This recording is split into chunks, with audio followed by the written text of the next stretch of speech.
19 tips sponsored by Dex Soap. 1. Practice social distancing. 2. Wear your mask when leaving the house. 3. Wash your hands regularly for 20 seconds using our Dex Soap. 4. Cover your nose and mouth with a disposable tissue or flex elbow when you cough or sneeze. Choose Dex Soap for that extra cleanliness. Dex Soap is affordable and available nationwide.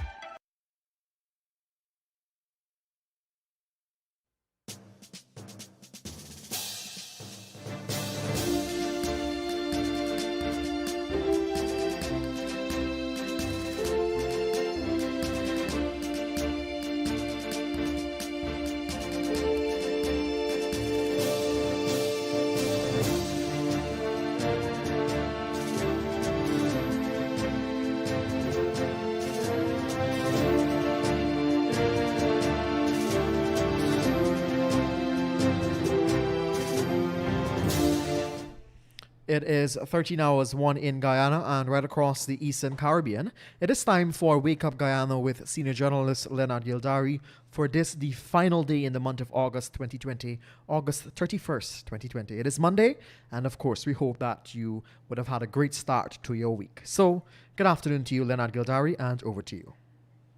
Thank you very much, Joshua. How are you guys doing down in the studio? Is everything all right? Everything is okay. Very good. It is the last day of August, and there are many things that is happening today. I'm operating remotely at home today, and we may have some challenges there, but let's see how this goes. This is pretty interesting. It is the last day, and there are many things to tell the good people of Guyana today about what has been happening politically and otherwise. So let's get right down into the hang of things today. This morning, claimant Mingo, returning officer for Region 4, appeared in court $600,000 bail. He has to return to court on September the 25th. September the 25th, and what he's been charged with for charges of misconduct in public office. And there to lend him support today would have been none other than several former ministers, as well as I understand that Amna Ali and Kaieteur and so were there. And also, as that was happening, there was also the filing in the High Court of a elections petition by the coalition, and this was done by Senior Counsel Royzel for this morning. I could tell you that coming out on the road there would have been the former president, David Granger, and he would have been lending support. You would have seen him there with Joseph Harman and so on. So while that is happening, and while the court case is happening, the petition is happening, down in Berbice, we're hearing reports that civilians and policemen were injured during the clearing of the velodrome. You recall that yesterday residents blocked that road. It's the road. Velodrome is on the west coast of the Berbice, and it is a road. It's only one road that you can leave to go to East Berbice from Georgetown, and it's through West Berbice. And Velodrome is a village here, and residents blocked it in protest of Mr. Mingo being held in custody, what they're saying illegally, and they blocked that road there, and that started yesterday, and that would have caused many persons to be blocked from coming or going from Berbice. And so that's a major issue because that's a security threat, it's a health threat, among other things. So the police would have gone down there and they would have been trying to attempt to clear it. They would have even been photographs surfacing yesterday of even a building, a small wooden building being placed in the middle of the road. So the police have their hands full, and they would have tried to clear the roads this morning, and then there would have been some injuries, police and civilians, and so that is what we have in to you at this moment. So it is elections. Elections petition has been filed. Former President David Granger has been coming or has come out on the road, and he's been lending support to his crew, his team, his troops. And so up in Berbice there, civilians, police injured. Clement Mingo, 4 charges, $600,000 bail. He has to return on September the 25th. There was a crowd gathered in front of the court again. even while figures are happening, has been increasing significantly. This morning also, the CHMPA, this is an interesting one, the CHMPA would have announced that the former official within that ministry there has been named the chief executive officer of the Central Housing and Planning Authority. So we are going to bring you that news as it comes. And let me read to you what the Ministry of Housing and Water had to say with regards to that case.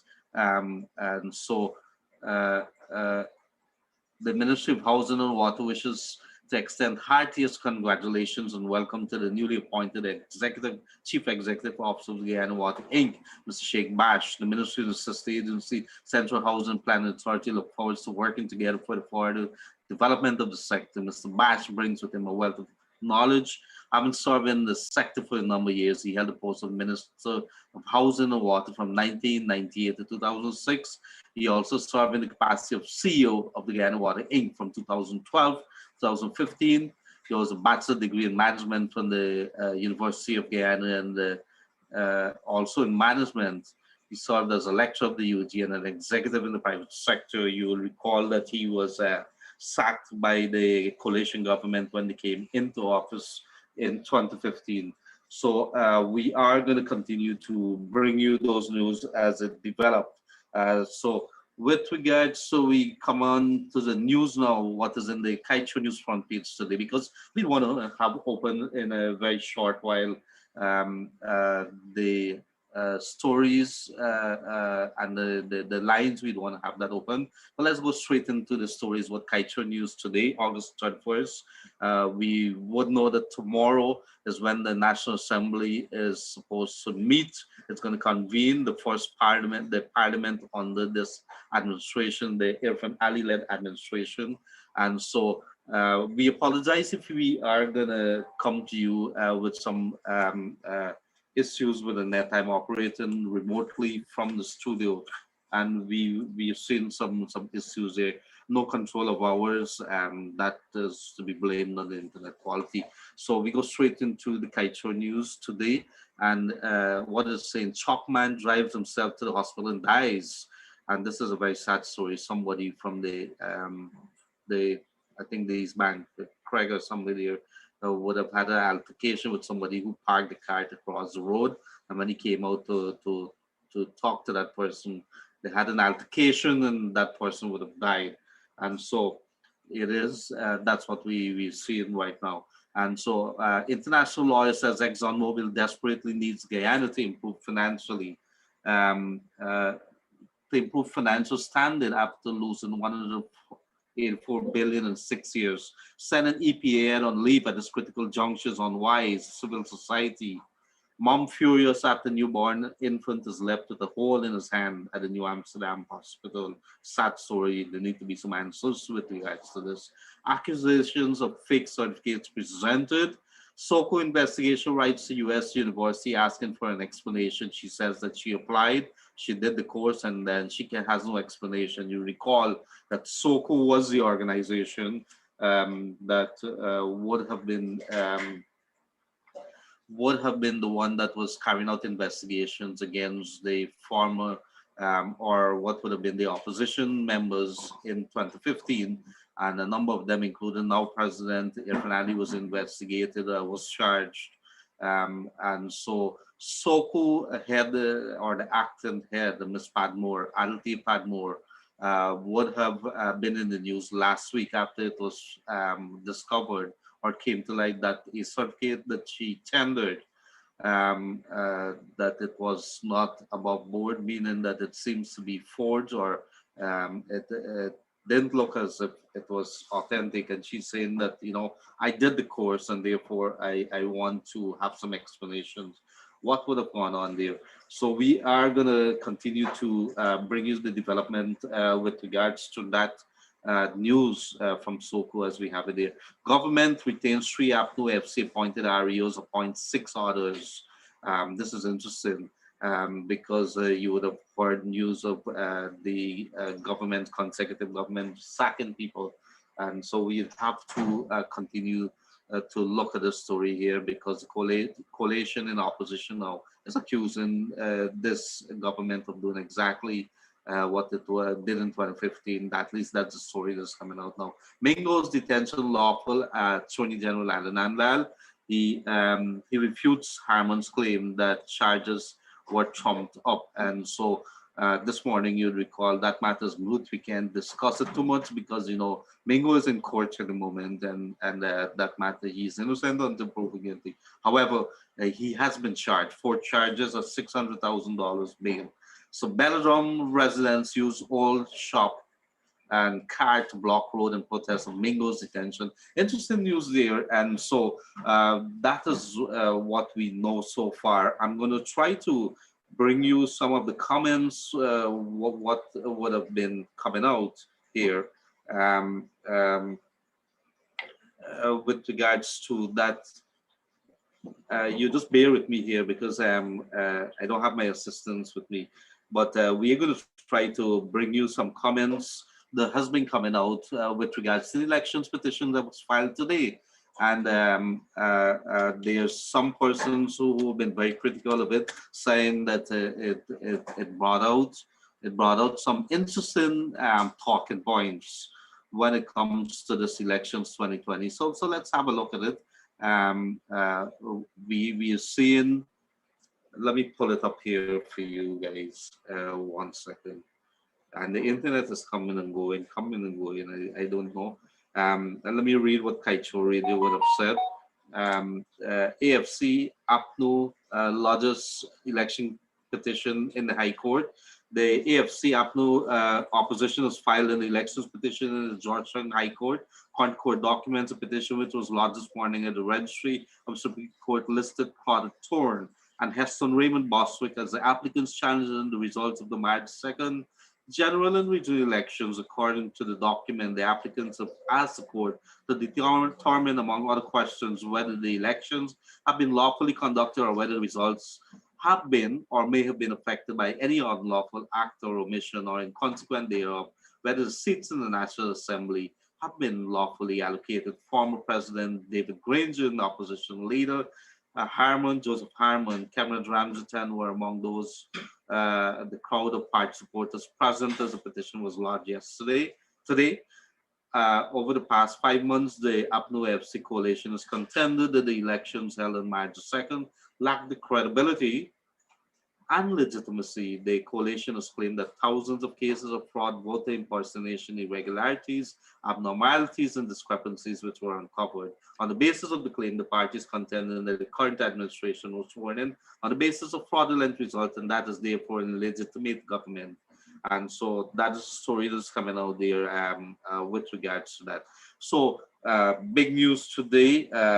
We are hearing that lots of persons were blocked from coming and going across the Berbice area there because of pockets of resistance or protest that is happening on the West Berbice area there.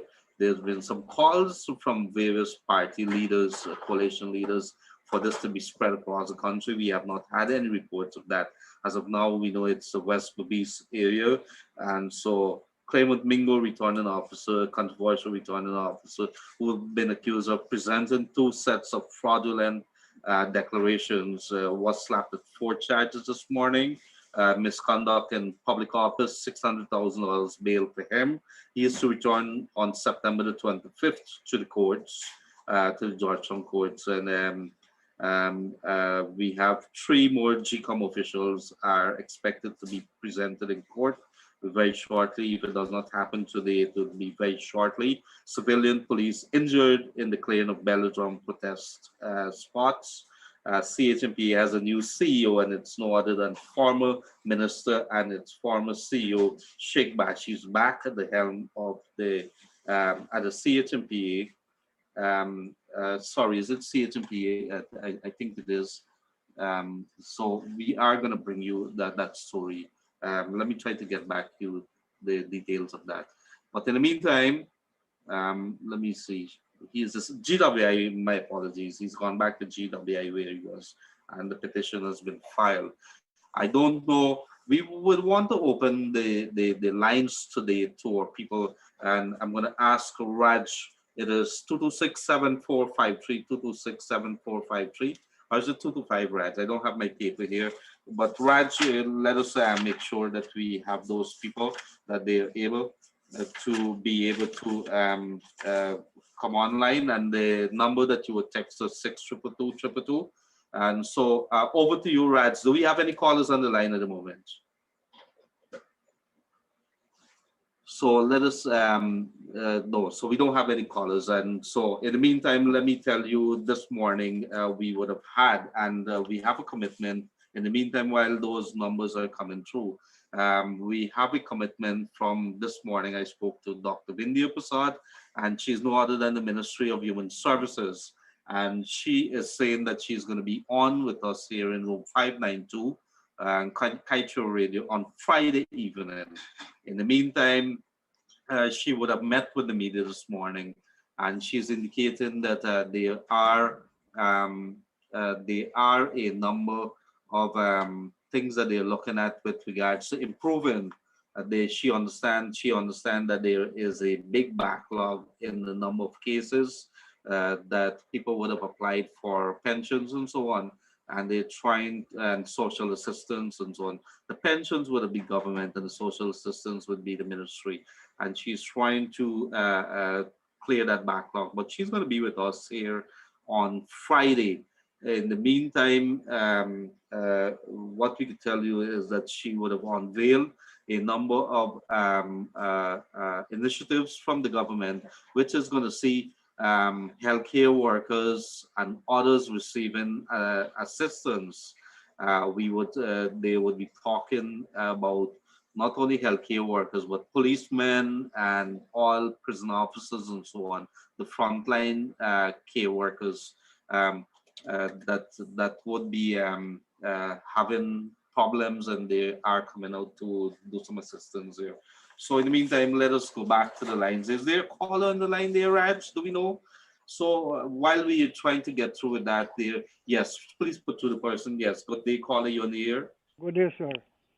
Yes, good day. My apologies if we coming in and out to you. I'm reported to you, and I'm operating remotely. So go ahead, sir. You on the air? Sir, I'm from the west coast of Berbice, sir. Yes, sir. I am working, and I am over 60 years. And my NIS contribution are being deducted from my workplace. Now I have a record concern that the NIS saying that the employer didn't pay up. But I have my envelope to show that I am paid my contribution. You have your pay slips which indicate that your NIS were paid? Yes, sir. And sir, go ahead. Sir, I have the pay slip. I give them already in 2018. They do a record over it. I have a printout from the NIS with records. And also they saying that the NIS, they pay to the NIS, and the NIS say they not pay to them. So I have a record with them concerning which entity were you working with? Which entity were you working with? I working with Regional Fishermen's Co-op, and I am not the first person have this problem. You had people before me. And how much years are you missing? I missing 2 years complete, and I missing some years 35. I have 35 for the year. Some year I have 40. I get different amount. But see, one of the issues that they have here, because this is what the NIS official was telling us last week, and I'm going to try to bring her back on Wednesday. She did commit to come back. And one of the issues that she would have been complaining about is that they have taken a number of employers to court because of what they collecting the money from the people and they're not forwarding it. And obviously, if you have your documents that says that you have paid, that according to when they pay you, they deduct it out of your salary. And therefore, as far as you're concerned, they deducted it so they could pay over. I think that's grounds for which they could be taken to court, and that matter continues. Did you raise that matter with NIS? Yes, Tell sir. them that you're willing now to take them to court because you want that matter to go to court, and you're still working with them, right? I'm still working, sir, on what really I have finding That's difficulty a because problem there, right? finding difficulty because I am claiming my benefits, and I see difference Uh-huh. with management side. Sir, will you like to take my name Yeah, or because they don't whatever? want to admit. You would like to take my I name? can't take it. What I'm gonna do? Take this number here, 6222222, and text me your information, your number to that, and I'm gonna have the NIS people follow up on that. What really they're telling me, right? They're telling me that Uh-huh. they wasn't there, and you have management move and another one move. But I telling them that look, I am know that I am working there. Is the concern of the entity where I work in is not by management. If I work in with let me say Gaisuko, and the manager change the office manager, the person that who go and take office there, they're responsible. No, of course, no. At the end of the day, I mean, when if they take it out, you have your receipts that they took it out. Yes, That's evidence. yes, I have That's a evidence. payslip that is evidence that they took it out. I have And I evidence. don't understand. We keep hearing these complaints over and over and over and over. And I keep these employees are really, really cruel. Especially you would hear a lot of these security companies complaining. Sorry, not the complaint. They're guilty of taking other people's money and not remitting it. And that's a way of how they enrich themselves. I make no apologies about that. Well, exactly that they're doing to Absolute me. madness. Yeah, Sir, that's robbery, that's robbery. And so look, six please, triple two triple two, send me a name. Send me a name and your NIS number to that number there. And I'm gonna forward it to NIS because they want to know these cases. You see the problem too. I was speaking to the minister this morning, and one of the problems that they have is that NIS is so overwhelmed that I think they need to improve the system. They really need to change that system there. And I think they're struggling with resources, a whole bunch of stuff that's so very wrong. The system is very, very bad there. And they're trying, but I think we really need to have this government fix that. now how I see it, right, is that the employer shifting the blame for NIS saying it's them. So you get it's a shifting both sides. Yes, yes, I agree with you.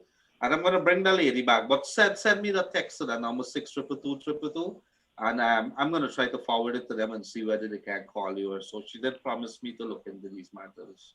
Thank you, Mr. Gildarie. Thank you very much, dear sir. And all the way from Berbice, dear, a good day to you guys up in Berbice, and a good day to everybody who would have been joining us today here on the Wake Up Guyana show. It's Wake Up Guyana show because we want to make sure that you wake up and start understanding that you are in charge and you're in charge of this country. And while they might tell you that you have leaders, at the end of the day, you have a voice as well. And we are giving you the voice here on Wake Up Guyana. And so let me also tell you that we reporting to you here, we coming to you here on this program here remotely. We apologize. Some of the quality might be getting, which is because of the internet connection. But also let us tell you that there's some major development when it comes to the news too. Claimant Mingo appeared in court, 4 charges, $600,000 bail. He's to return on September the 25th back to the court. Misconduct in public office, those are the charges. Three more GCOM officials are set to be placed before the courts. Civilian police would have been injured in some clashes along at Belladrum, West Coast Babies. You would have recalled they blocked the roads as they leaving hundreds of persons marooned. People were complaining of being stranded in the car, barely enough money to go back over the bridge. I know of officials who were stranded over on that area there, and some people were stranded in this part of the area there. Some persons were unable, a lot of persons were unable to go to work. So it is a big issue that is coming right now. Let's hope that this, if somebody is sick over there and they need to come down to Georgetown via an ambulance, we have issues there. Somebody could die. So we calling for some level heads here.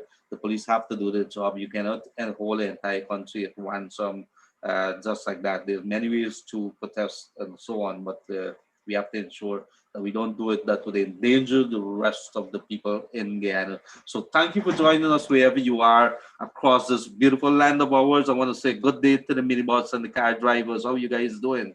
To the high car drivers, it's been a tough time, tough couple months. No, your revenues would have been depleted because people were not traveling. If you were on the road, make sure you stay safe. Make sure that you mask up. This thing is very, very serious. We have several deaths. So the August month has been a very deadly month. When it comes to COVID-19, please protect yourself. Please ensure that your passengers are masked up and they come in and take car. Make sure that you sanitize those cars. A good day to the folks across the West Demerara there. And make sure that you have that you take care there too. I'm very, very, very worried about what is happening with the COVID-19 situation. It is something that could attack anybody, and we would hear west in the Berbice area. The latest person to die is a 31-year-old woman, and that is to show you that nobody. It isn't. This thing is not about young or old anymore. It's about anybody that could be attacked, and anybody will be attacked by COVID-19. If you have underlying conditions, you are definitely gonna feel the effects of it. And so we don't have a cure for this thing right now. And the longer I saw the police would have blocked off areas around the seawall to reduce the number of persons gathering there, because people are not listening. People are still partying. People are still drinking. If you want to have some drinks, pick up your beer, pick up your rum, go home and have your drinks there. Do not linger at any shop. Do not do anything that is going to break the COVID-19 measures, the regulations that has been put into place. So I want to say thank you very much for joining us there from New York, from right across the United States of America. We've been receiving calls from right across Canada as well. And so we would go back straight to the lines. Right, so we have a call there. How you guys doing there in the office? Good afternoon, caller. You on the air? Hi, Yes. this is Kaieteur News. Yes, you are, sir. You're on the air. Go right ahead. Hi, Leonard, Gildarie, how are you? Pretty good, sir. Pretty good. You go right ahead. You want to wake up Guyana show on Kaieteur Radio. Go ahead. Yes, sir. The situation that's developing in Guyana with regards to Mr. Mingo in Belgium. You know, why didn't the government just charge this guy, right, and have him appear before the court and let him go home on bail or something instead of locking him up for 4 days and creating all this conflict in Guyana? You know how tense the country is right now coming off of this election that we had? You know? Yes, I agree with you. But if that was as easy, I think police, when they hold you, I think when they held him, they had to question him and so on. The police, under the laws of Guyana, it is 72 hours. And I understand what you're saying there, that it's a very tense time. Yeah. About 40+% of the people would have voted for the opposition. And whether we like it or not, we have to contend with that. You see, the thing about it, sometimes you gotta, when your hands is in tiger mouth, you gotta pot his head. Let the court run its course, and let's see, what best is going to come out of this, because the situation is so tense in Guyana, it's unimaginable, and anything can happen in these different villages that you have down there. You see the point I'm making? Yes, absolutely. Well, this morning he did appear in court. He's been placed on $600,000 bails, 4 charges. So that's over with. Let's see what happens here now. He is on bail. He is on bail at the moment. So he has to return to court on September the 25th to the Georgetown Magistrates Court. Now, you see, another thing we got going on in Guyana. The police force and the army are not professional enough to execute the maintenance of order and the prevention and detection of crime, because most of these guys were recruited from these villages. So they have a lot of sentiment to what's going on with these rioters. You see the point I'm making? Right. Well, let's see. We're hoping that the authorities do the work. Right. Go ahead, my brother. Go ahead. Yeah. Now, we have a beautiful country, and we really need to sit back and understand exactly what's happening in this country. It's very, very, very volatile. It's difficult for the people that's living abroad, people living in the diaspora, to understand what's happening in Guyana. Lots of people want to come back home, you know.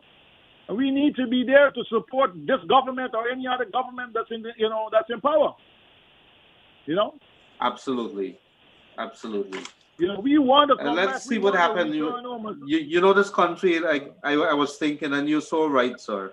I was thinking the entire weekend. I can't understand when you look at what is happening down in Venezuela, even Trinidad, which seems to be so very well off and everything. They have the share problems, and what we have here in terms of resources. How do we get it so very wrong so very often? Why can't we, capitalize? Why can't we have some strong leadership? Why can't our people, we got to be disciplined, We see so much indiscipline that is happening here. People, this COVID thing should have been a lesson to our people that we should appreciate what we have and just, but it is not happening. It's worrisome. It's worrisome. I think we are our own worst enemy at this time. The worst enemy.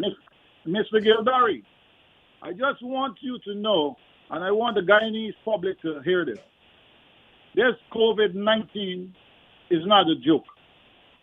This COVID-19 is a serious thing. You understand? And if they're cavalier about dealing with their lifestyles, the numbers are going to increase. That means if the numbers increase, there's going to be no Guyanese coming back home for the Christmas. There's no Guyanese going to be sending monies to families in Guyana. There's no Guyanese going to be sending barrels and all these different things. Because in the diaspora, this virus is not going away.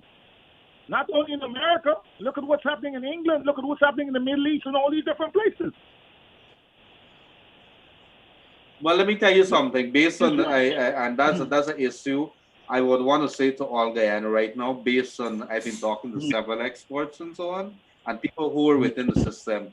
They're saying don't expect that Guyana is going to have any normal reopening of the country for this year, and we already only in September here. Don't forget we have 4 more months. I don't want to be how you say, shed a negative light or be a damper on this entire thing. It's a reality. Because if you're looking for a vaccine that's going to come out and come here and then you unroll it before the end of the year, I don't think that's a likely reality because they're now in the testing phases. While some places might have been adopting it, it's not likely that Guyana is going to do so in a hurry. These things, there's a long wait in line for these vaccines and so it's going to be interesting to see what plays out, but don't expect any reopening for this year here or any expectation that anybody's going to be traveling as normal. Now, another concern I have. I know that the government wants to be transparent with regards to the profit sharing they're getting from Exxon. But every time you publish a number that you got 43 million, 16 million, 20 million, etc., etc., you know what you're doing to the public in Guyana? You know what message you're sending to the people in Guyana when they hear that kind of money is being deposited in these banks? You know? You tell me. What the government needs to do is to take these monies and fix the infrastructure and let the people see the development in the country that's happening rapidly in front of their eyes. You know? Because you see this.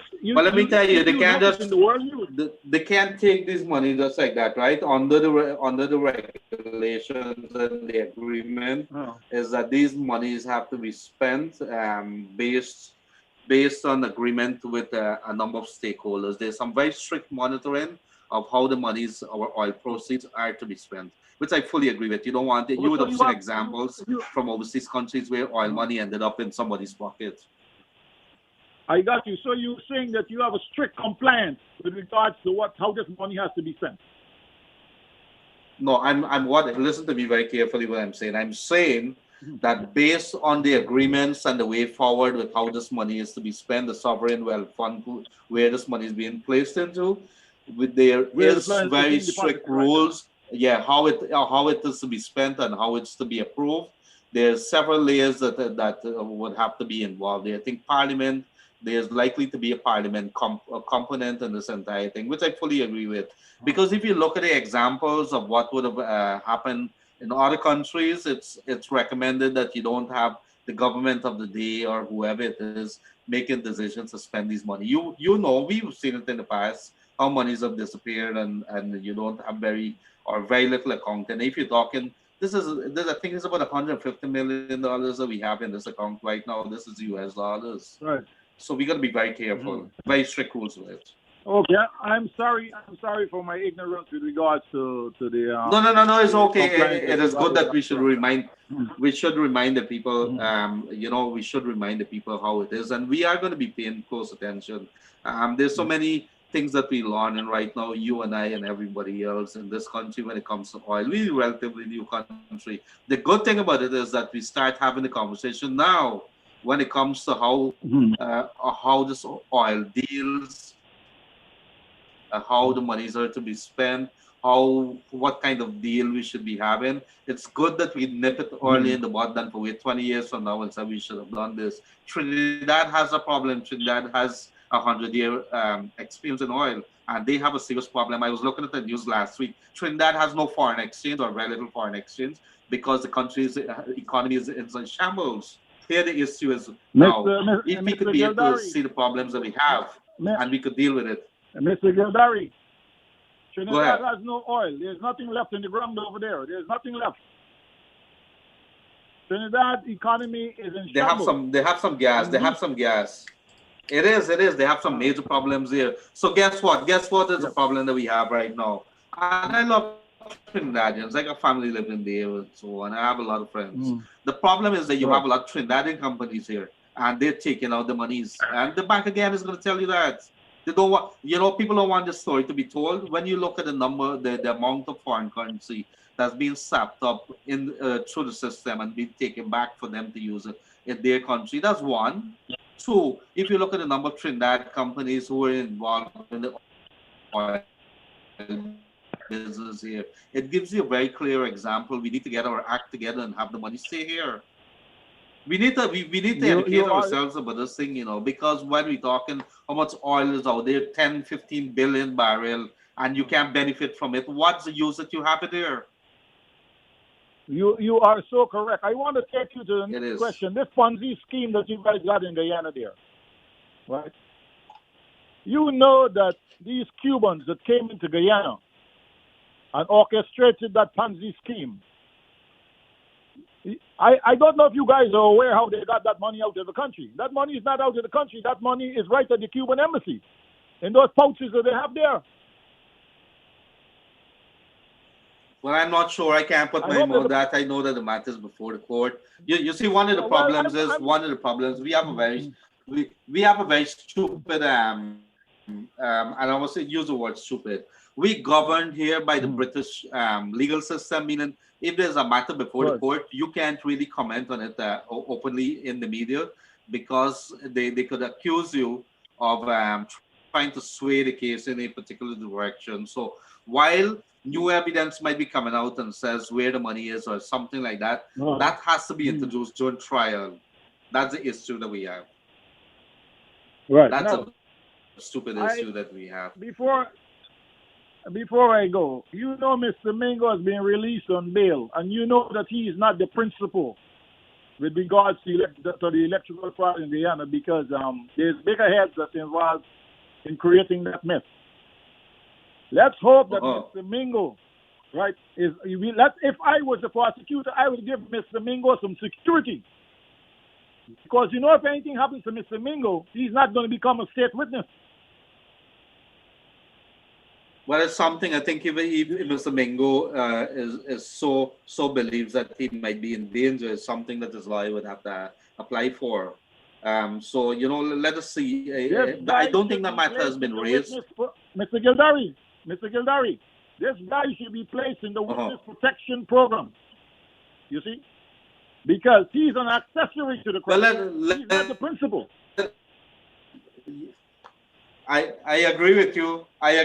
But he would have to apply for that. And if you look at the fact is, nobody wants this guy to be in protection because, well, I wouldn't say they don't want him in protection. They don't want him to be in lockups because you would have seen the protest down in West Belize. So it's an interesting thing. So I do thank you very much for that. They call us some very Carry on. Hello? Yes, so I thank you very much for your call. I think you've raised some very pertinent points. Anything else you want to say before we part?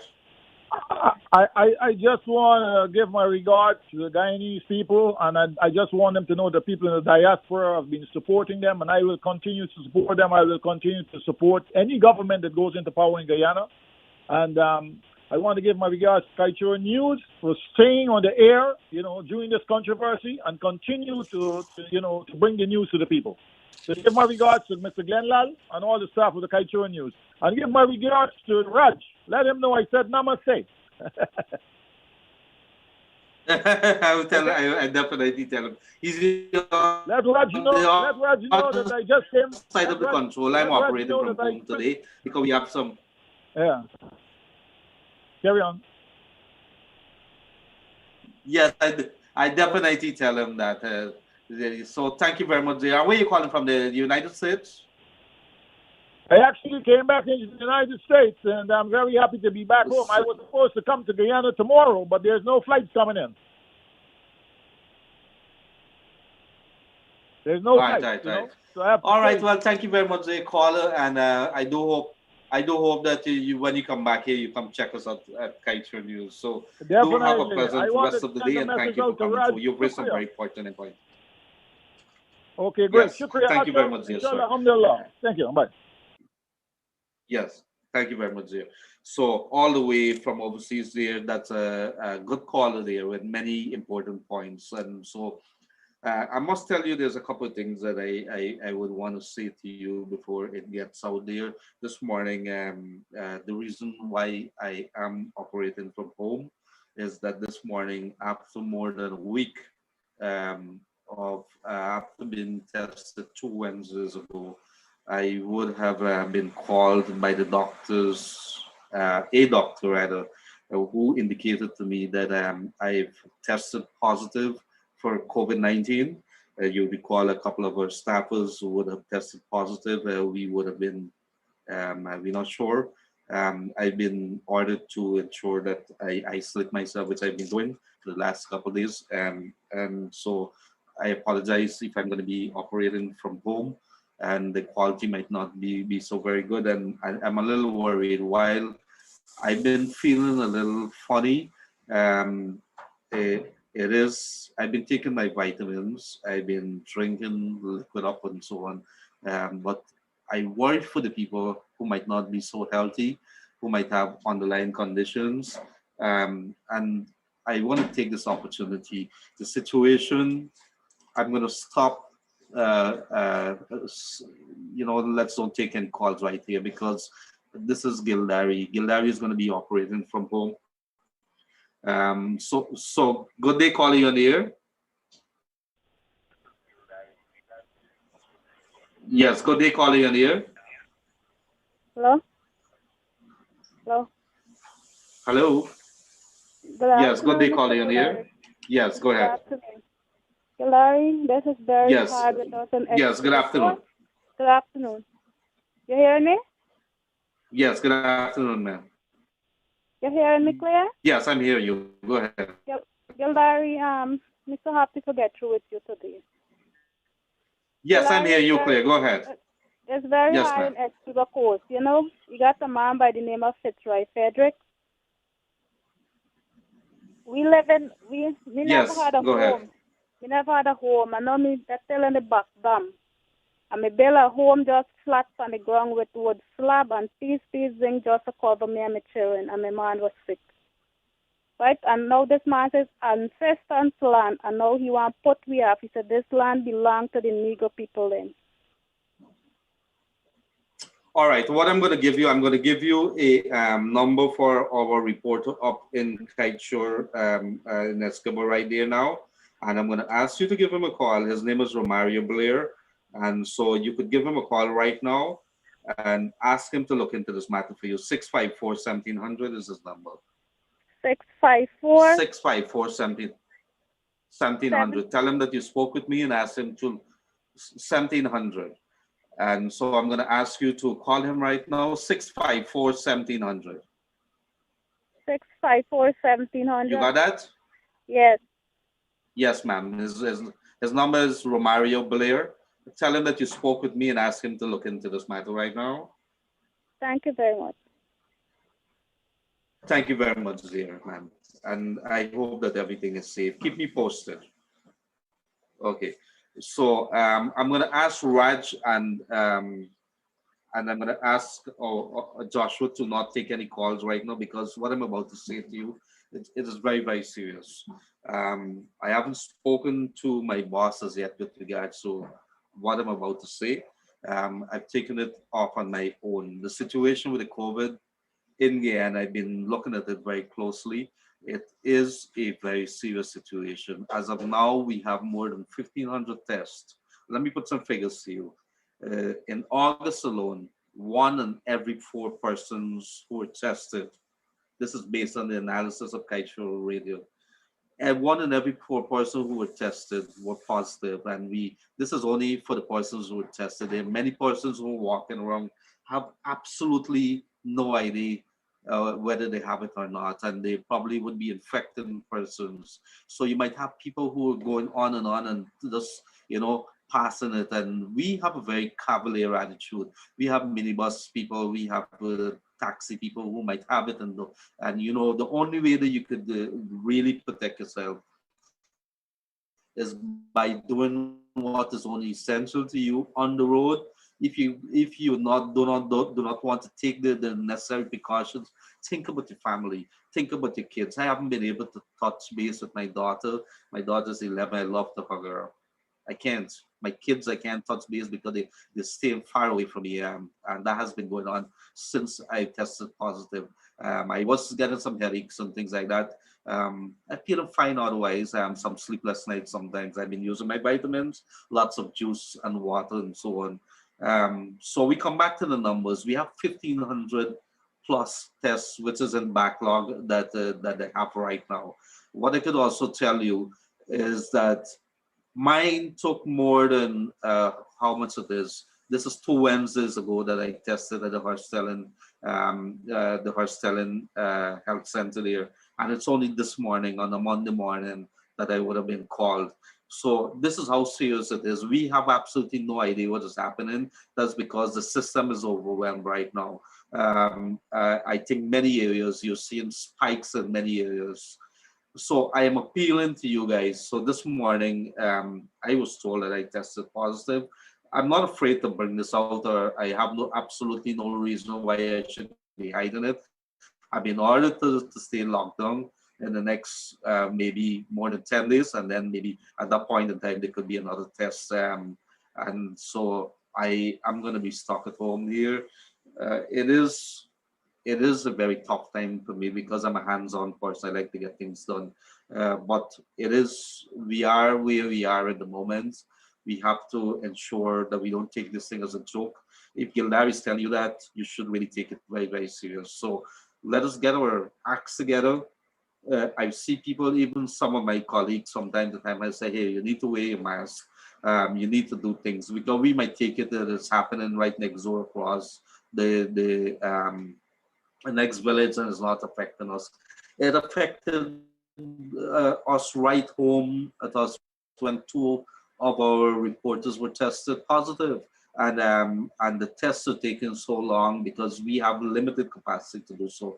The authorities are scrambling. Our healthcare workers are really stretched out in. So the minute that we continue in such a way that we don't take care of ourselves, we put in more burden on the healthcare system. I guess I would have to chronicle this to show you the hardship of how it is. I have had pains in my lower back. I've had some nights that I can't sleep properly on the one side. It isn't that I having any shortness of breath or anything. It could come. You could be affected in so many ways. It could be just be a flu-like symptoms, but it is there. But what about the persons who have a heart problem, who might have kidney problem, and they get it? It makes it very, very difficult. So that's why I want to say to you, you guys got to do your part in this country. This is not something that I thought long and hard about it because obviously I have a family and I have colleagues and everything that I should be coming out and saying it that what it is. But people have been asking, and I could remember it is Mr. Como, I think it is, a reporter on CNN that was chronicling his life in after he was tested coronavirus positive. Um, if this is a lesson that we have to learn, that somebody out there who you may know is testing positive, then maybe it will drive the home point, the point straight home, that we should take a little more care. We're not going to be out of this in a little while. It's going to take a lot of money. It's going to take a lot of resources, and all hands would have to be on deck. So I am going to be okay because I'm going to take the necessary precautions, but I worry every single day about the persons who might not be so lucky, um, who might not be as healthy as I am. So, in our job, it was one of the dangers that we would face with. We are frontline workers. We are the essential workers. You have to be out there. Sometimes, while we stayed away in the office, nobody was coming in and out. But the fact is, anything could happen. Just one touch, one whiff, somebody breathing in and out, a sneeze, something happened. We don't know, but the reality at the end of the day, going to a bar where the crowds are in the mall, among other places, is not going to help. So we ask you guys, play a part in making this country. Let's get out of this situation as quickly as possible, because it's not going to help us by having a very cavalier. I use that word cavalier very often. It's not going to help us if we are irresponsible as a people of Guyana. So right across this country, wherever you are, you need to take a stance. Everybody play the part in making sure, whether you're in Barbies, whether you're in the rice field, whether you're in the Blackbush Polo, whether you're in Eskimo Coast. We have so many stories. We have a lot of people who are on board with us, who've been listening. I'll let Gildarie tell you, I sit here, I wish I could tell you. I was almost didn't had it. I was feeling a little wheezy, not too long, maybe after hearing the news this morning. But here I am. We have to do what we have to do. We have to share the message, and we have to get out of this as early as possible. And the only way that we can do that as a country is by having all hands on deck. So I'm going to be with you over the next couple of weeks, and I'm going to be out of this. But I want you guys to take care. Do it for yourself, do it for your family, do it for your country, because all hands needs to be on deck here when it comes to doing what we can. The faster we lower these figures, the faster we flatten the curve, meaning that we reduce the number of cases, that there's no deaths, is the faster we could reopen the airports and the borders, and we could be back to business as normal. We need to open this country. We have oil. We have so many other resources. Let us play our part. Business is suffering. People are working shift system because business are not doing so well. We need to reduce the numbers, and the only way you can reduce the numbers, be responsible. So I think I would say to you guys, Raj, the gentleman that called, say to tell you hello, and Raj has been with us. He's been a good guy, come all the way from India, and if you could go, and he's a lesson to be told, to a story to be told. If you could come all the way from India and you could make your life here, and we as Guyanese go all over and make our lives there. We here and we have no intentions of leaving here. What do you believe are the possibilities for us as Guyanese? And so Raj has been, I see somebody who is so willing, who's been working day in, day out, never without any complaint, always has a pleasant attitude. I like that young man. So Raj, you keep up that attitude, and I wish that we could see more of that within our people, instead of us just pulling, instead of just fighting and we dividing this country and we buying time and our country at a standstill. Let's do something a little better. We could do it. We have it within us. That's all I would want to say. Maybe I could find the strength to continue, find some other angles to say what more is in my heart. Let us see as that goes. But at this point in time, I would want to say to you, you have a responsibility to your children, to your family, to this country, to take care, to take the necessary measures to protect yourself. In doing so, you're protecting others, you're reducing the cost of our healthcare system, monies that could be put into pensions for somebody else. And these are messages that are very real. We have limited resources. So thank you very much, dear Raj. We go back to the phone lines and let us bring our people on. It's their voice. It's not about Gildarie. So welcome to the Wake Up Guyana show. You've just been woken up there. And so let's get the show back on the road. Is there a caller on the line? Do we have a caller on the line there, Raj? Yes, go right ahead. Caller, good afternoon. Good afternoon, brother. I want to make some... So we don't seem to... caller, good afternoon, you're on the air? Yeah, good afternoon. I'm waiting. We don't have a caller yet. So, yes, good afternoon, caller, you're on the air? Good afternoon. Good afternoon, sir. How are you doing? Not too bad.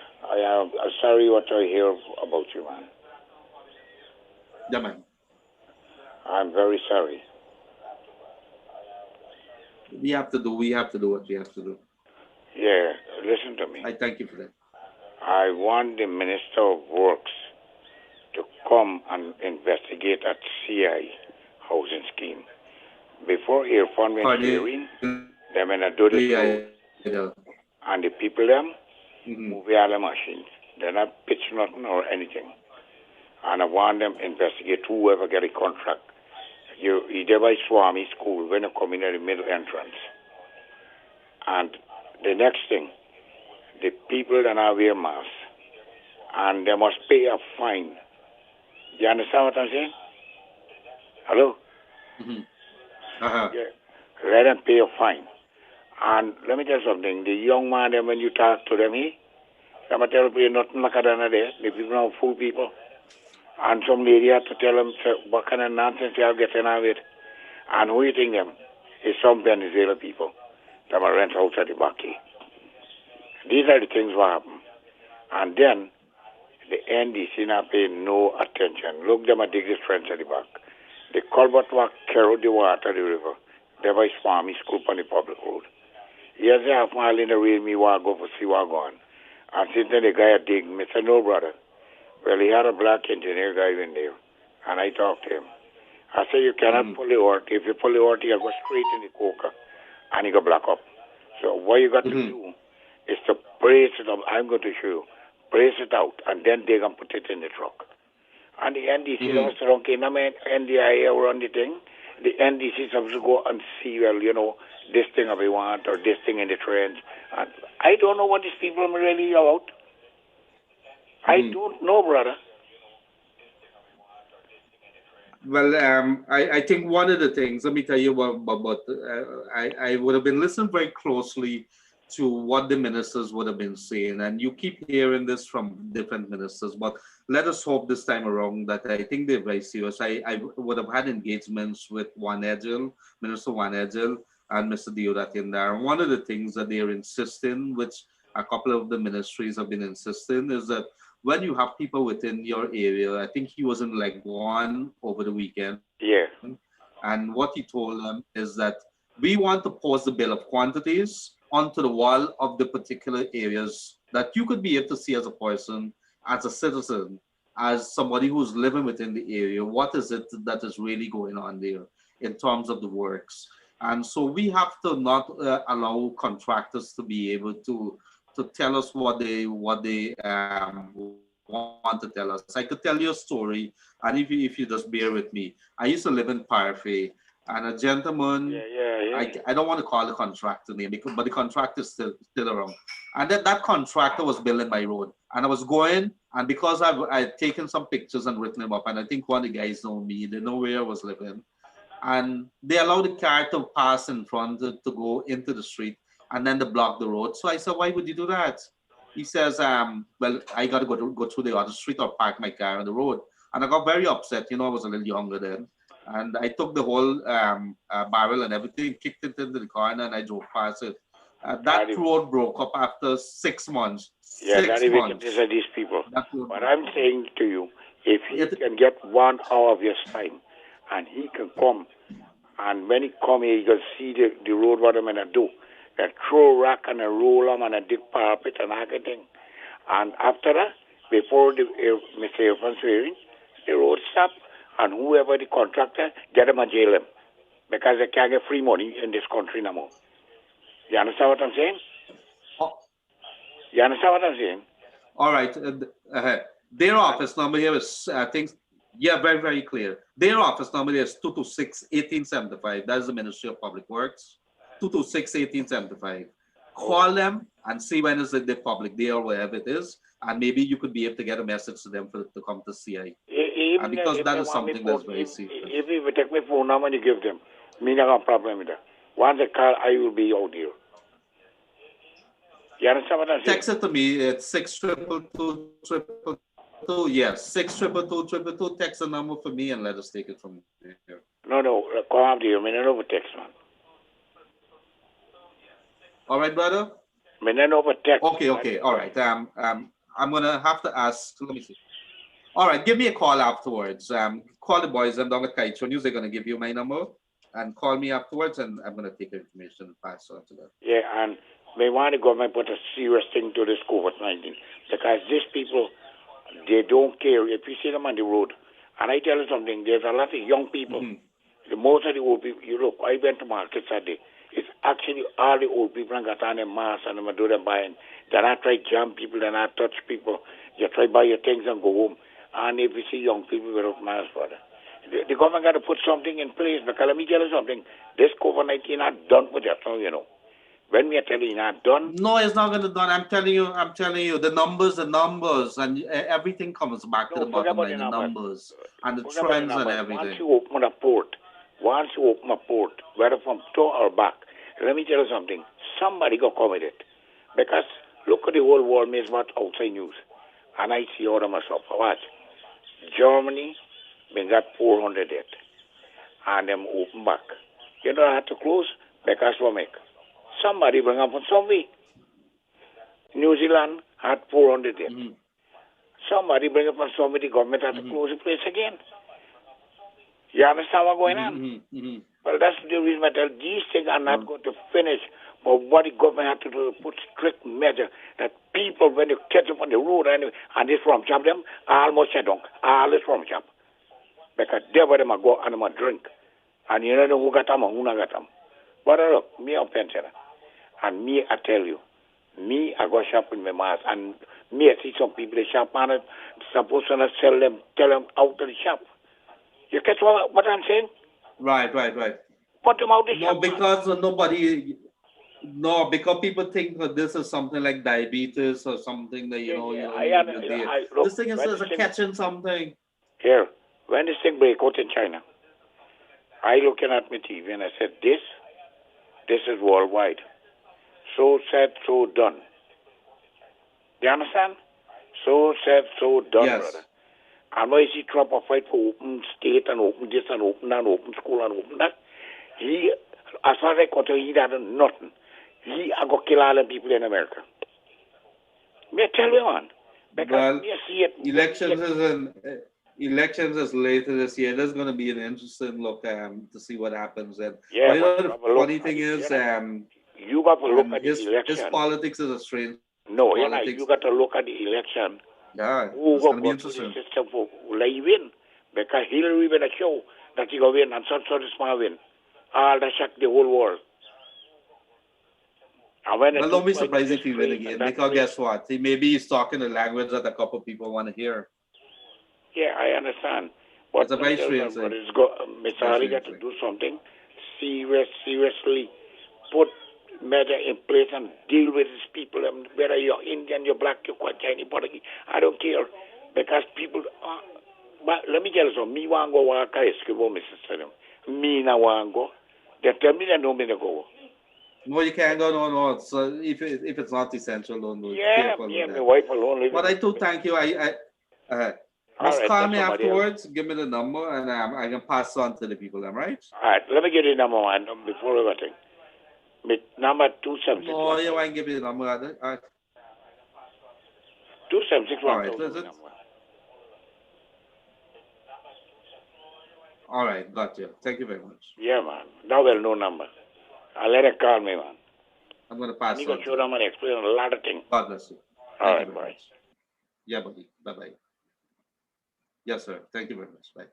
So a good day to one and all, and wherever you're joining us all the way from New Jersey and wherever else you're joining us from the US and Canada and Europe. I see some people there.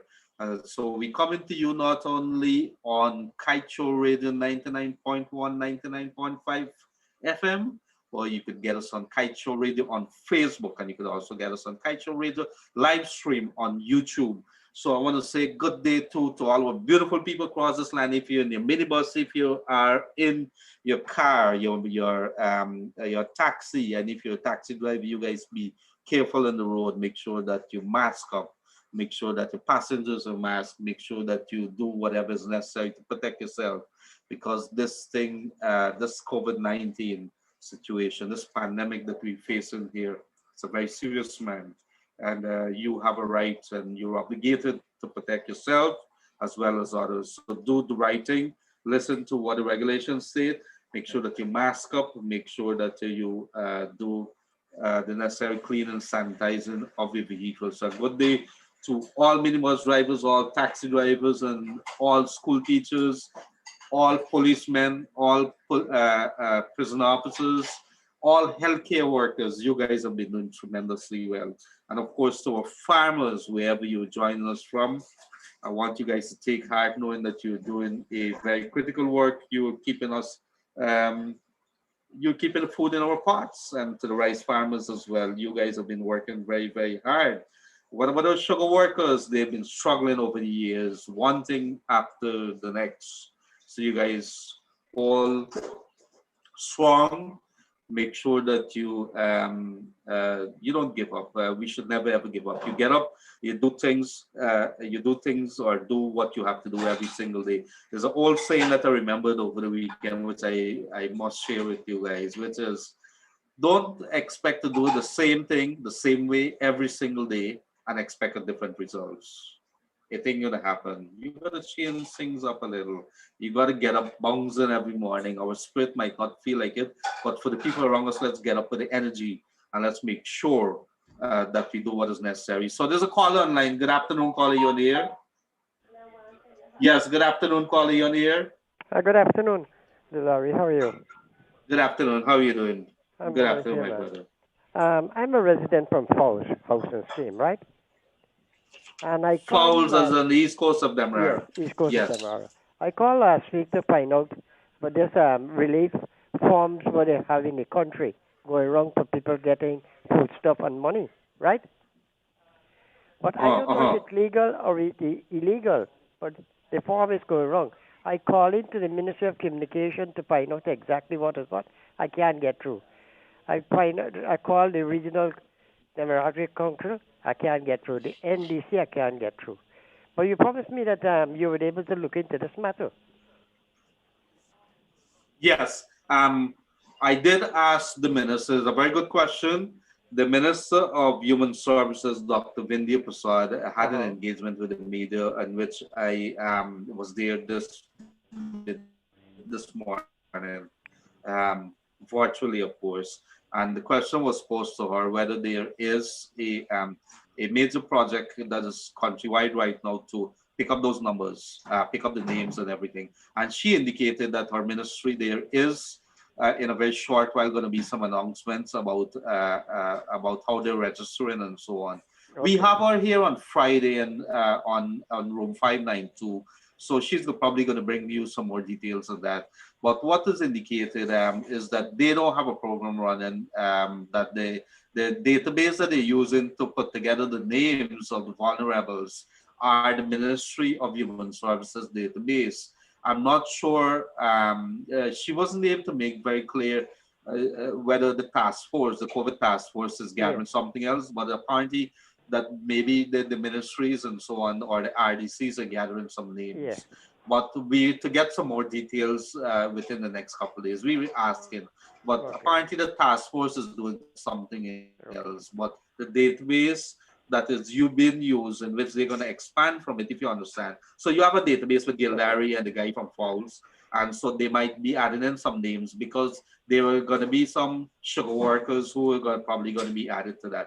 There's going to be some people who lost a job on Regent Street who's going to be added to that. So I think they are going to come out very shortly. The president did announce that there's a $4.5 billion fund that they're going to use to find out ways how they could get some monies on or some hampers onto the people.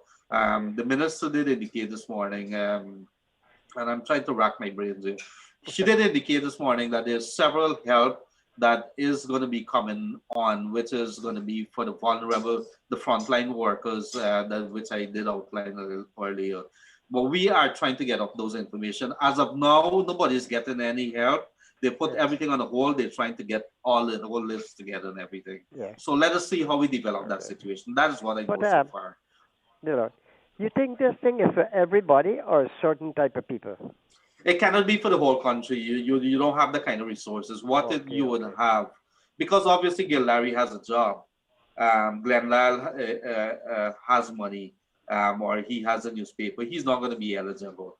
Who's going to be eligible is the single parents, the pensioners, the persons who lost their jobs more than likely. Those are the persons who are going to be the ones who are going to be getting. Going with the small business and all. So people who lost the jobs, a lot of persons lost the job. I think they got to find some way of getting those names onto the list. I think, and that's why I was quarreling. The NDCs and a couple others have to find a way of getting some or assisting, and they should know who are the people living within the community who are vulnerable, and that's what we've been saying. But as of now, the minister says she's going to be with us on Friday, but in the meantime, they're busy working to populate that list, to make up that list. That's what I know. Thank you very much, and you have a good day. God bless you. Bye. Thank you very much, sir. So we are going to bring to you on Wednesday, I was told by Yog, Dr. Yog Mahathir, how are you doing there, my brother? Working hard behind the scenes to make Room 592 remain what it is, a very hugely successful, highly popular show right here on Kaieteur Radio. It's one of our mainstay, along with the Wake Up Guyana show, which you're tuned into right now. And it's not for you to wake up in the morning, but it's for you to wake up and smell the coffee, for you to understand that you have a voice, and we want to hear you open those mouths. We want to hear you send those text messages. We want to hear you calling us and tell us what you think about your government, what you think should be done. We want to hear what you expect from your government. What are some of the programs? Because, tomorrow, Parliament is going to be convening. They'll have to elect a Speaker of the House.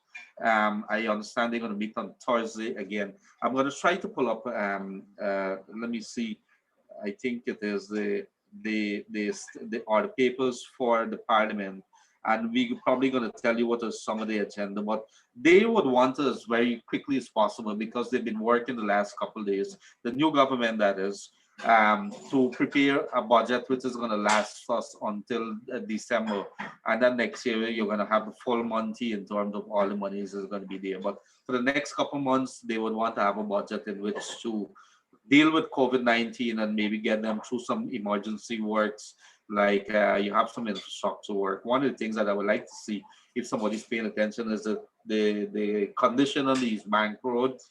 What we've seen here, a lot of potholes. It's really horrendous, especially the part from Diamond here going on to farm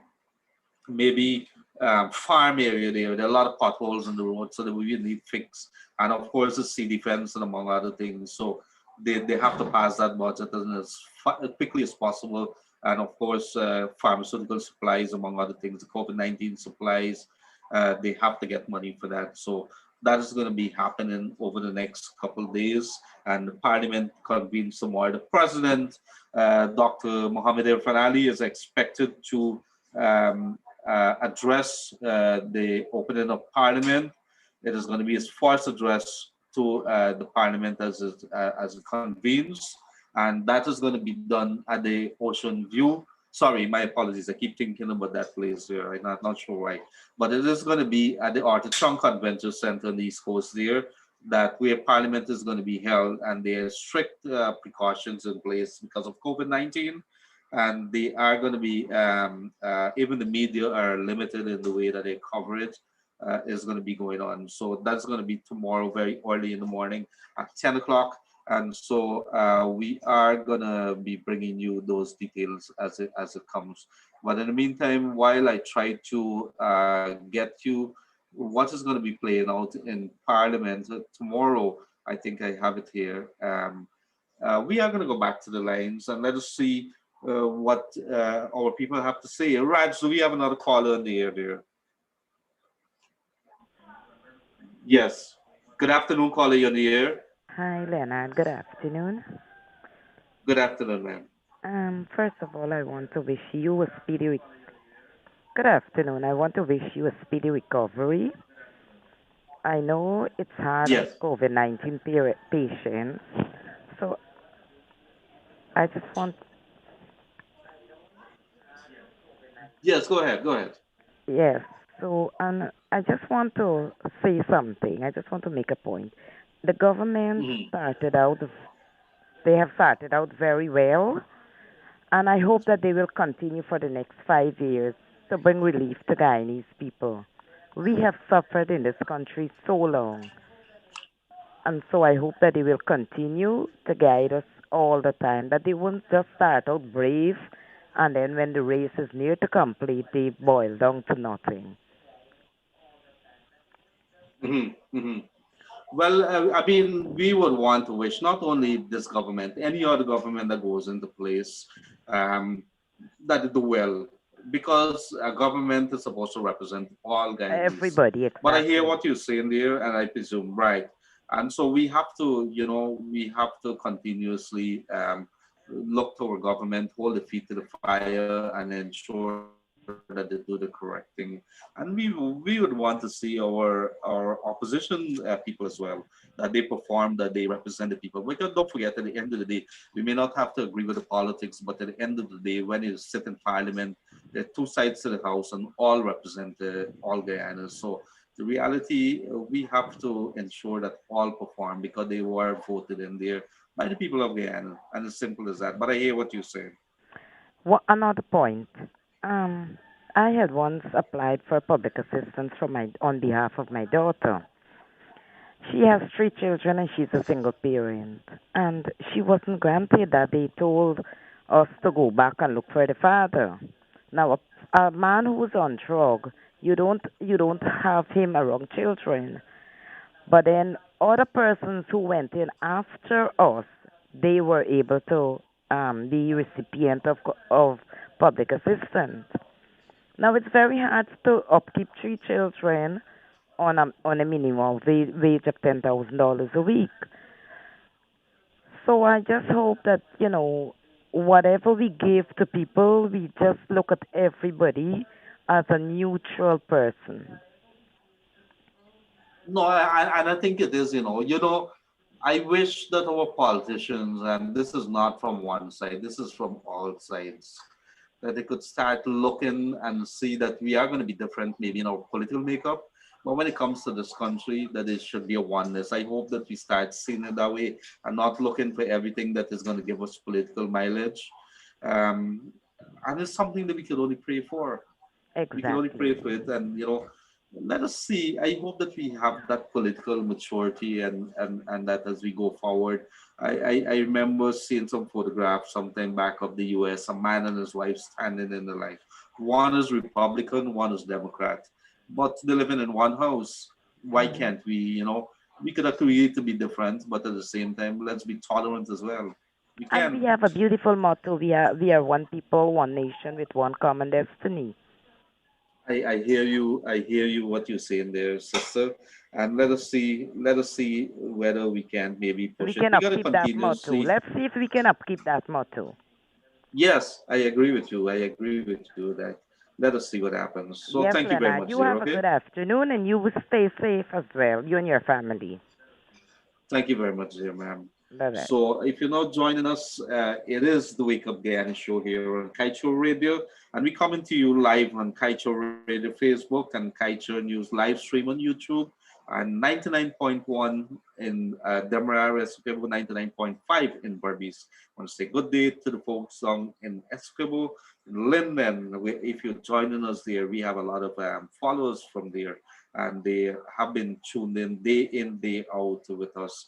And so we are going to think. So tomorrow, what is likely to happen in Parliament? They are going to, according to the order paper, which we've been given the business for the sit-in, there is going to be a proclamation summoning session. There's going to be a roll call, election of the speaker, election of the deputy speaker. There's going to be oath prayers, remarks by the speaker, announcement by the speaker, presentation of the petitions, presentation of papers and report.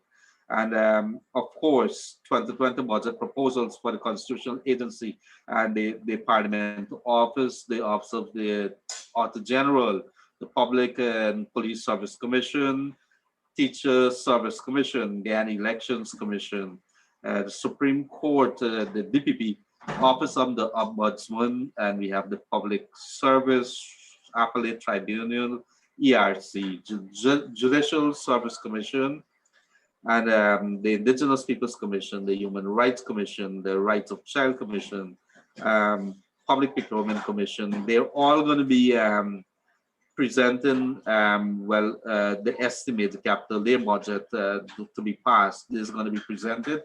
As you'll recall, they would present their budget and the Parliament would approve it because they're constitutional bodies. And so we are going to see also, let me see. The speakers, this is interesting, that the National Assembly, they want this for the hours of sitting is going to be from 2 to 10 p.m., but tomorrow's session starts at 10 o'clock. So that's in essence what it is here. So that the elections, the parliamentary sitting starts tomorrow. And that is where they're going to elect a speaker and a deputy speaker tomorrow. And there's a couple of names that has been circulating, bandying around. One would have been Seth Gunraj, another one Sanjeev Datadin. We're not sure where this is going to lead. Of course, there's an option that they could go outside of the national, the members of the National Assembly, and they could choose somebody outside of that other than a parliamentarian. So let us see how that goes. That should be very interesting. And maybe we could see some names coming up there that is going to have some drama in court tomorrow. So, right, so we have another caller on air that we could share with the people there. What is it that the people say? Yes, good afternoon, caller, you're on the air. Good afternoon, Mr. Gildarie. Yes. Good afternoon, sir. How are you doing? I'm okay. I'm sad to hear about your positive test, but it's something to people to understand that when we talk about frontline workers, from the security guard to the nurse to the reporter, we're not saying that they're immune. There are people that are putting their lives literally on the line to do their jobs, and that's what you've been doing. So it's sad to hear it happen. And I just like to advise you to, even if you're in your room, exercise, do little push-ups, sit-ups and things, and keep yourself fit, because that's a part of building your immune system, and I believe you can fight it off. Yeah, man, I appreciate that.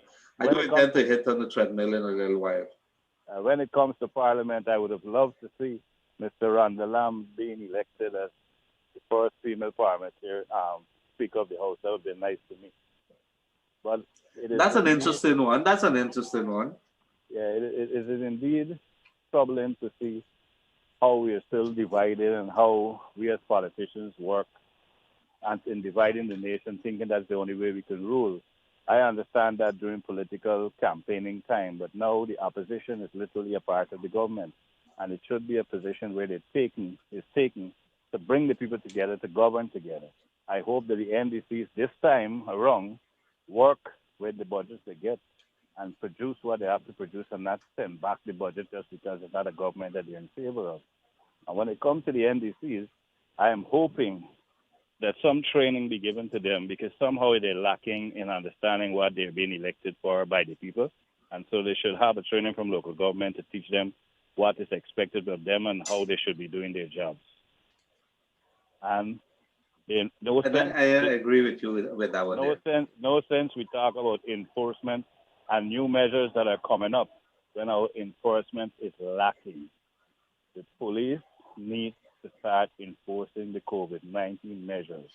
You pass and you see a crowd that is not supposed to be on the road, they're not supposed to be on the road. There is no explanation needs to be given unless they're frontline workers, and even then, it's still 6 feet apart, social distance, still wearing your mask. So this thing has to be, even though the new measures may come out sometime today, it has to be enforced by the people who must enforce it, and the people of Guyana have to follow the rules. And lastly, I hope that this distribution that they're talking about, because I don't know where they get the numbers from, it does reach the people that really need it and not another political thing. Thank you very much. I wish you a speedy recovery. Thank you very much, Zir. And as always, one of our favorite, I would say one of our very loyal listeners and callers here has always been with us there from early in March and always have some very logical things to say. And so I want to say thank you very much, Zir. But to answer a couple of your questions and statements here, one of the problems that we would have had from the NDCs, I was pretty happy when I saw that they were local government elections, and after for years, a number of NDC chairpersons, RDC persons, even the mayors, them would have been stuck in there for years. They became a fixture, and it's almost as if they become like lords of their own domains. And so what you would have happened in, I think, with the passage of new local government laws in the last couple of years, they would have given some more powers to the NDCs and the other local government organs.